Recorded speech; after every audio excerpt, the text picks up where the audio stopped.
So I just want to start off the meeting. At the last meeting, we spoke about the convent here in Trim and our concerns about the convent. We are very happy to say that the owners of the convent came to us and made a statement. That statement states that they categorically state that the convent will not be used as housing for international protection asylum seekers. It will not. We are very, very happy that they made that statement, that they came to us. And we really, thank you. Round of applause. Thank you. Thank you. Thank you. They are local people who put a lot into our community. And the same as ourselves, they want to see our community to remain as beautiful as it is. So we really, from the bottom of our hearts, we thank them. So thank you. Thank you, everybody.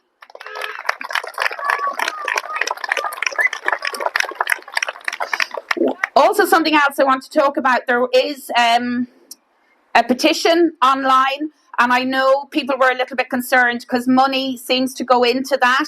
If you don't know how social media works, and a lot of people don't, I've been around it a long time.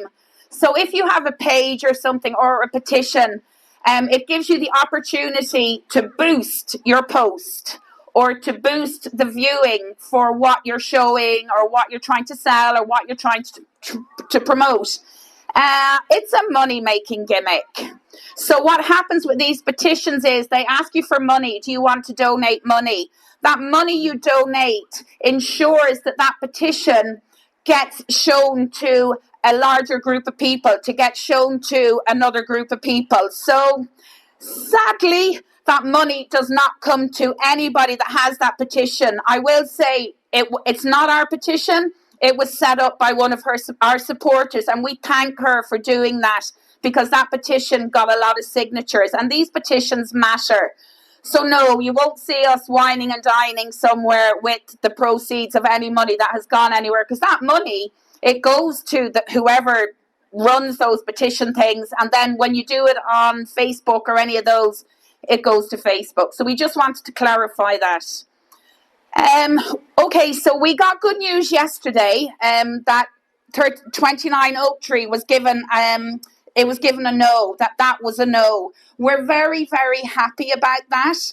There's still a few things that we want clarity on, but it's not a conversation for tonight. Tonight we want to move on. We now are focusing on Fair Green up here at the top of the town. That is a huge concern. It is a huge concern. I think some of the councillors spoke out, one in particular, and it was very remiss of them to say, well, it's not going to go ahead because number 29 didn't go ahead. We don't know that. We don't know that. And the person behind that, Richard Thorpe, and I hate saying this because you're giving him a stage. He is a very powerful man. Power, money, and greed.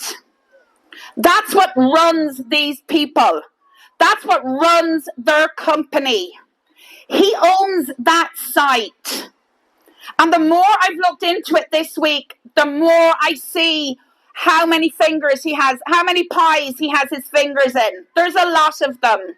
Companies that are registered in the UK and companies that are registered here in Ireland.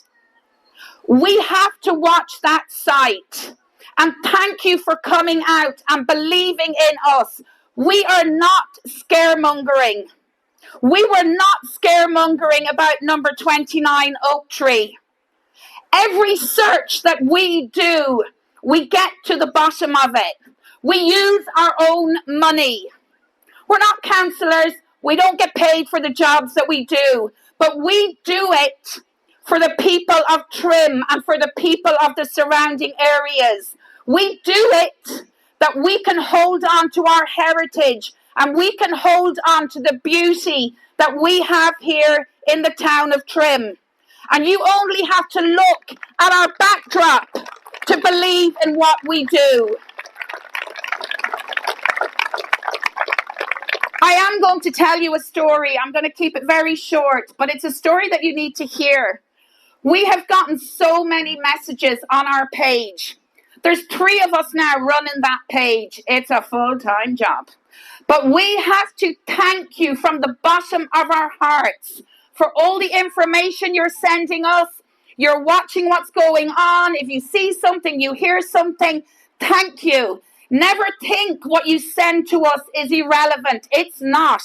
If you send us information, be assured that we will get to the bottom of it and we will look into it. And you have our word on that. We look into everything you tell us. Today, sadly, we got a message from a lovely lady. She asked for one of us to call her, and I called her today. Her story broke my heart. Today, I think for myself, has been very emotional anyway, because this is a battle that we are fighting, and we want people to believe in what we are doing. The first thing she said to me was, I know you fact check, and you can look up this if you don't believe me. Her story broke my heart. They lived outside of the town. I'm not going to mention names or anything because that could possibly give away their identity. They live outside the town. Her husband was in the garden one day. They lived near the Greenway. He saw 2 men walking along the Greenway, which wasn't unusual, but he had left the key in the front door. He was out doing the gardening. He suffers badly with arthritis and movement. He decided to go back inside. He went to the front door, opened the door to go in, and they pushed him in the door. They pushed him inside, and they started to beat him. They then put cotton wool in his mouth to gag him. They tied his hands behind his back. Even though the poor man had arthritis, he could hardly move. This woman wasn't able to tell me how badly they beat him because he was beaten so badly. The newspapers stated he was injured, but not badly. They have a dog who was 17 years old and deaf. The dog came down the stairs to help his master. He came down. He went for one of the men that was attacking her husband. They beat the dog. The dog subsequently had to be put down. The 2 men were found a couple of days later in Athlone. They were in Meath. They were found in Athlone. They were arrested. 2 Romanian men who had been in the country a few days. One of them was wanted for 7 offences he had committed in his own country. One of them was wanted for murder in his own country. They got into this country unvetted, and they destroyed that couple's life. That couple has since moved into Trim. They moved into sheltered housing. A huge housing estate is being built behind that sheltered housing. There's not an awful lot you can do about that. There isn't, it happens. But now the fear is of an IPAS centre being built out behind where they live. Her husband does not leave the house. He's unable to walk. That is why we are here, for that woman and all the other people who are affected. We do not want unvetted people in our town.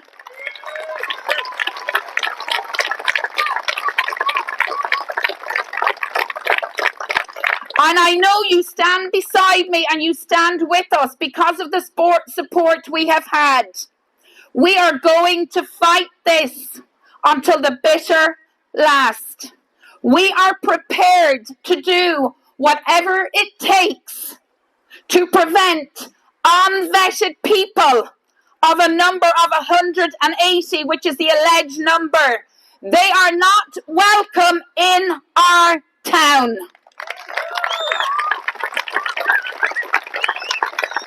So now I'm going to hand you over to Damien, And please listen to his story because he has a story to tell. Siobhan asked me to come and say a few words. Maybe some of you might have seen the video of my speech in Carrickmacross. I'm the guy that owns the guest house in Meath that had the offer to house men seeking asylum that worked out at approximately €60,000 a month for 24 persons. The reason I spoke out about it is because I feel people are completely unaware of the vast sums of taxpayers' money being spent on this system.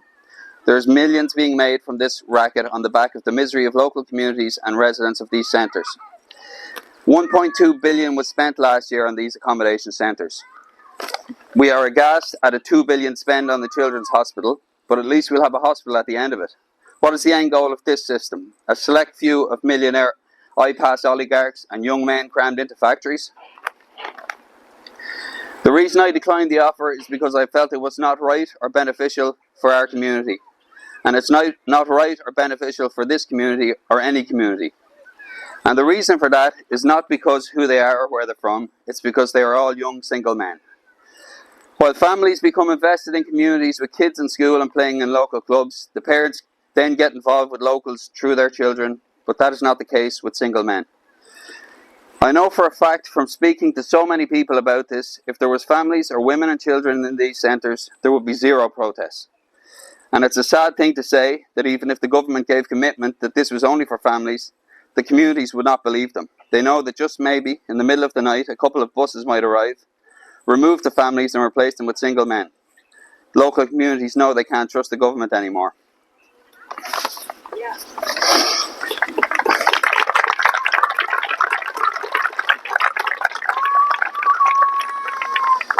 Large groups of men roaming the streets, whether they are from Ireland or elsewhere, is intimidating. I know myself when I'm walking with my kids that I'll cross the street if I see a bunch of teenagers or a group of young men to avoid any chance of aggression. And whether it's PC or not to say, we are all fully aware that when there are hundreds of young men lying around with nothing to do, they will be wandering the streets, drinking, smoking and looking for women. And to these communities, those women are their wives, sisters, mothers and daughters. Hence the fear. The government have created an exemption loophole in the planning system to bypass objections and fast-track these centres, while local people are refused planning permission to build homes on their own land.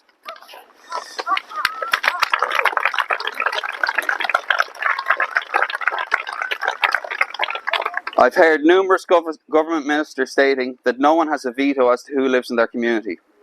Well, if that's the case, that applies the same in reverse. The landlords and businessmen who own those properties do not have a veto on who lives in your community, and the ministers sitting in the Dáil do not have a veto as to who lives in your community. Thank you, Damien. It's good to hear it from another perspective.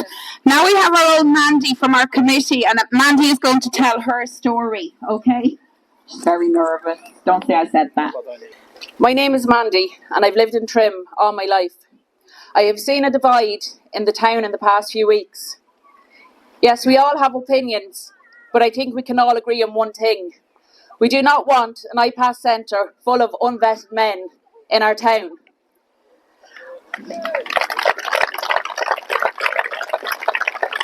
I myself have 2 young daughters that attend our local schools, and as a concerned parent, it scares me that this is down to a decision of a planner. It should never have even been mentioned. It breaks my heart to think of families with young children fleeing war-torn countries, but it's also embarrassing that our decision makers are placing people who need genuine help in ran-down warehouses. That is inhumane.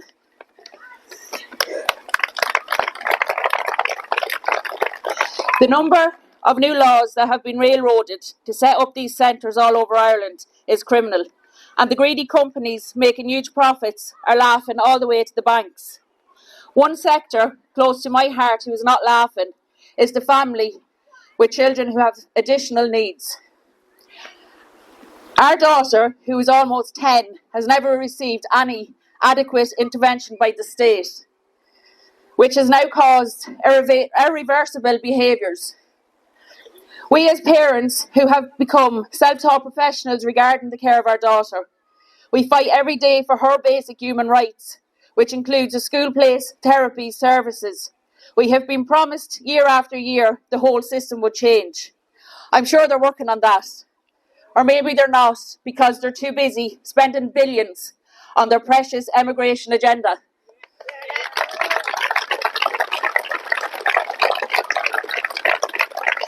Most of our generation will never own their own home. And actually, most of our age group have had to leave Ireland for a better, sustainable life elsewhere. It is an insult to the Irish people who have been forgotten about and who are being put second in their own country. Our country needs to look after their own citizens first.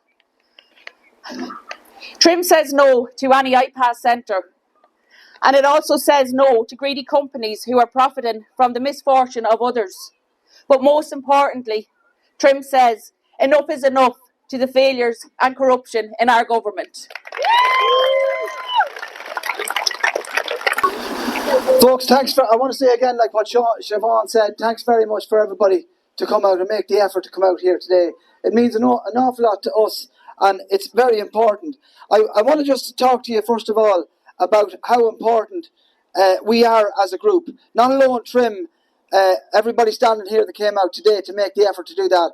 The Trim Says No group, but also our councillors that have been there.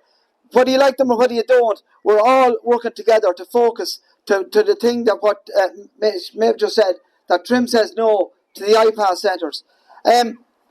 We got a result in 28 Oak Tree there the other day. I don't consider that any kind of a victory at all. I would consider the abolishment of Section 5 a victory and direct democracy back into this country to let the people decide what we want to decide, which is best for this country. Would you agree, folks?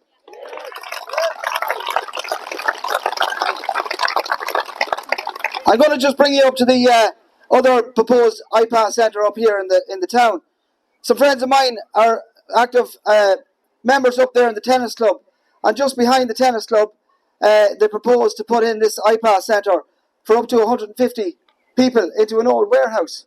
Now, I know everybody knows this, but let me just remind you: you've got two care homes right beside that. You have a primary school right beside it. You have a GAA club right beside it, where thousands of our kids go in and out of there every week. You have a health centre that they spent 13 or 14 million on right across the road, and our graveyard where where all our relatives are buried. But one of the things when I was looking at this, folks, that really came to mind was the risk.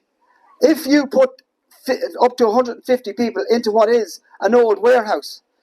So I did a few calculations on this in terms of risk. So presuming that there was 5 to 10 factory workers in that place before, and now you put in 150 people into that. When I did the calculations on the upside of the percentage of risk in terms of a fire there, it goes up to 2,400% when you do that. So when you think about people in there, it doesn't matter who they are, but if they're in there cooking, they're lighting cigarettes, or they're using their phones or whatever it is, 2,400% is the increase in risk of a fire in there. Now, that building in there, and a lot of the surrounding buildings in there, have got an asbestos roof. Unfortunately, I know more about fire than I should. And if that asbestos roof was to catch fire, or the building around it, and it was to drop in that building, it would send a toxic plume across this town. And the immediate houses in that area would need to be evacuated immediately out of that area. And that plume could go, depending on what way the wind is blowing, it could go as far as Blyver and Navan and have detrimental effects in this town for years to come. So, when I think about, from a planner's point of view, that would be a primary concern of mine. And I think whether people would presume it's not going to happen, if you bear that in mind, it's absolute lunacy to even consider it in the first place. But because of Section 5 is there, it has to be considered. The planning authority over in Navan have to consider it because they're being pigeonholed by the government to look at these things, where in other cases it'll be thrown out straight away. Now, another thing, we're looking at an increase of a population in here over the last couple of years. Again, I went to the census and I looked at the figures here. So from 2019 to 2024, there was an increase in PPS numbers of just under 1 million. Now, that doesn't include the children. The number of children that was born between 2019 and 2024 was 338,000. Okay, so what does that mean? That means that there's going to be, in parts of Dublin by 2030, and I would open people online to criticise me with my numbers here, and I hope I'm wrong. But I did them a few times, and I'm coming back with the same result every time. On the suburbs of Dublin, parts of Dublin, the Irish people will become an ethnic minority. And by 2050, right across the country, our people will become an ethnic minority if the current trends continue. Now, I say to everybody, or people online, please criticise me. Tell me I'm wrong. I hope I'm wrong. And if you're going to criticise me, let me see the figures. Let me see the figures. Because the Ireland that we grew up in, the Ireland that we're proud of, will be no longer in a short space of 25 years. And maths, folks, doesn't lie. Now, up in the Dáil yesterday, I just want to say another thing. In the last couple of years, I'm 46 years old, and I'm not ashamed to say that I've cried, unfortunately, on 2 occasions in the last couple of years when both my parents passed away. But last night I shed a tear because I looked at my phone and I saw a clip up in the Dáil where a motion was put through by Sinn Féin to stop the sale of war bonds of Israel in our central bank, and it was blocked by the government. It was 87 in favour and 75 against. Now, to me, that is against the whole of this country. You know, when we look at the government up there and they're supporting all of what's going on there, it absolutely sickened my stomach. I brought a tear to my eye to say that I'd be absolutely sickened and ashamed of the whole government up there to allow that to pass on and to continue to happen.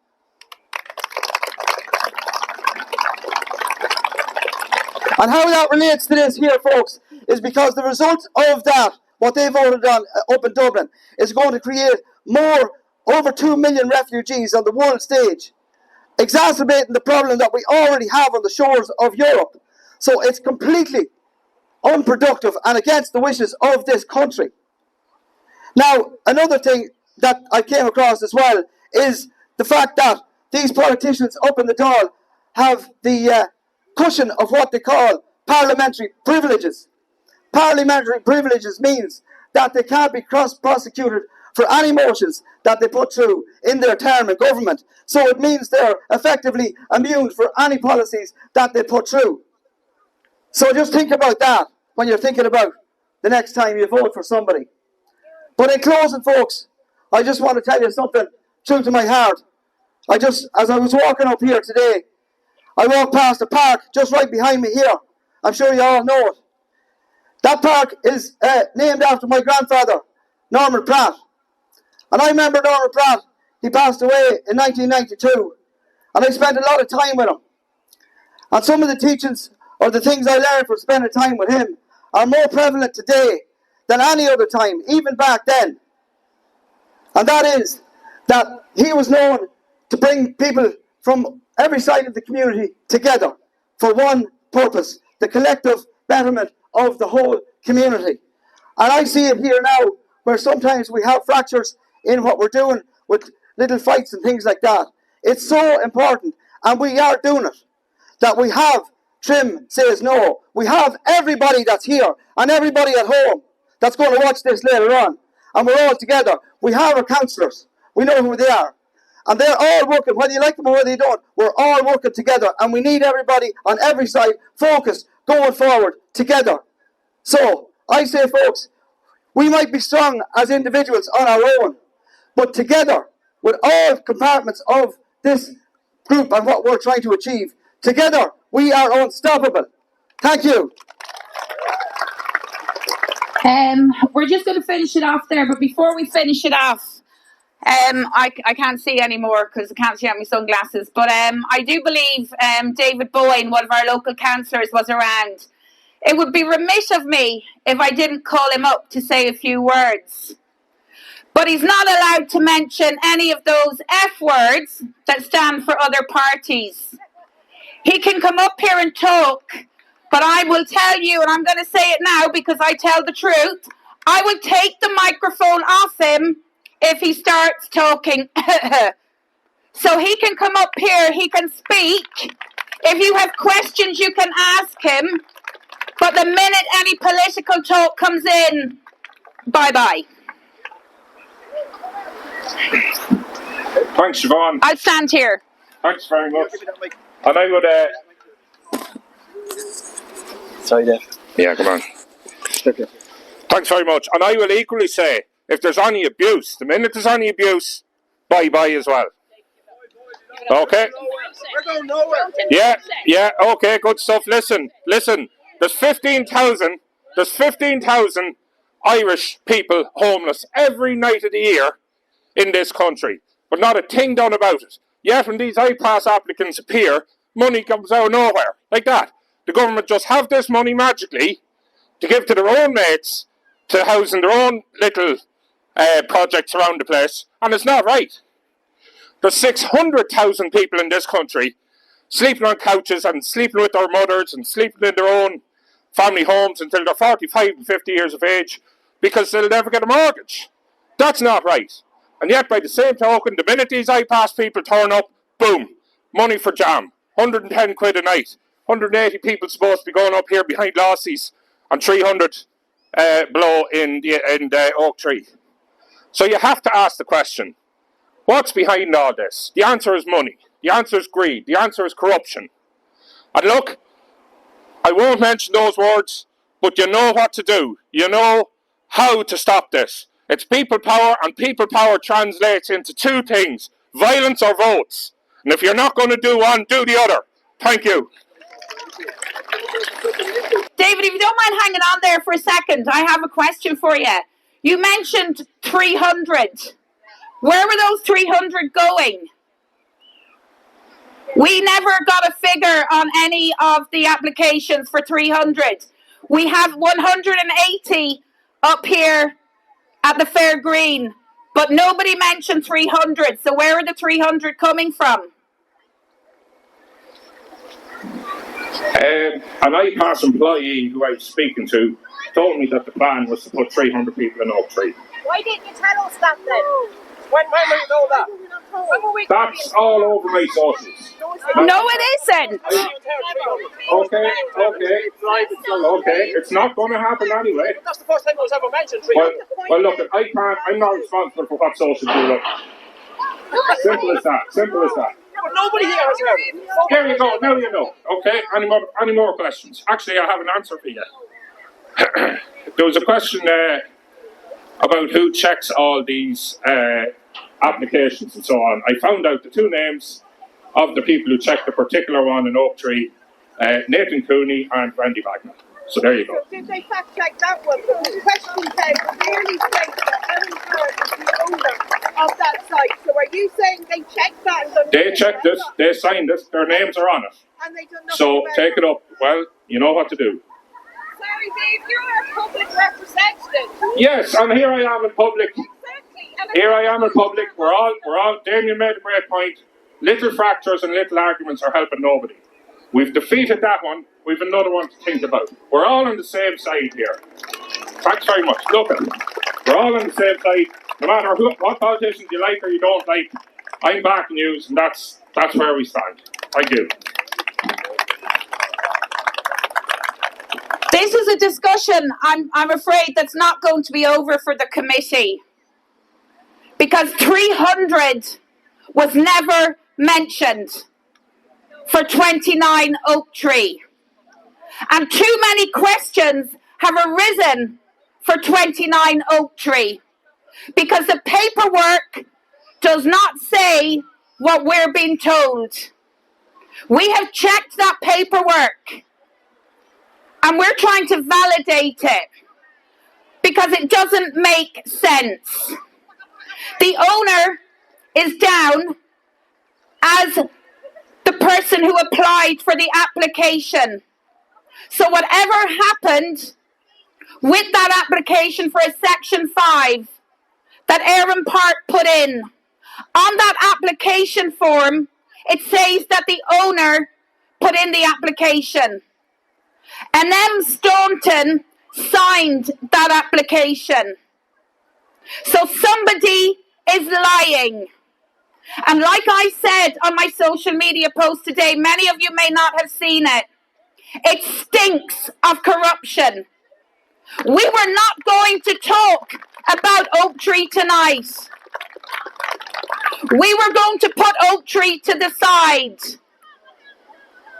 But after hearing 300, and I know many of you have questions, I have more questions. My laptop nearly went on fire last night, looking at application forms for other counties. I checked every other county in Ireland. Meath have the shortest application form. Every other application form had an area for the owner of the building and for the applicant. The Meath application form doesn't have that. Thank you, David, for giving us the names of the people who signed off on it, because we will follow up on that. But 300, we are not going to let this one lie, people. You can trust us. We are watching Fair Green, but our eyes are back on 29. We are not letting it go. And for somebody to stand up and say it was a win, it's not a win. It's not a win until the fat lady sings. They can still appeal that decision. And when we hear 300, that's where power, money, and greed comes in. Somebody is lying. It stinks of corruption. So we're not going to stay on here tonight. Too many questions have been raised. But trust us, our committee members are here. We're gobsmacked. We are gobsmacked. But trust us, we'll have another few sleepless nights, and we will get to the bottom of this. It's a bank holiday weekend. Keep sending in your questions. Keep sending in your reports. Watch what's going on up in Fair Green, because that is a concern. But 29 Oak Tree has been reopened tonight. And if someone is doing something they shouldn't be doing, like trying to bring 300 unvetted people into our town, we will put a stop to it. Us and you.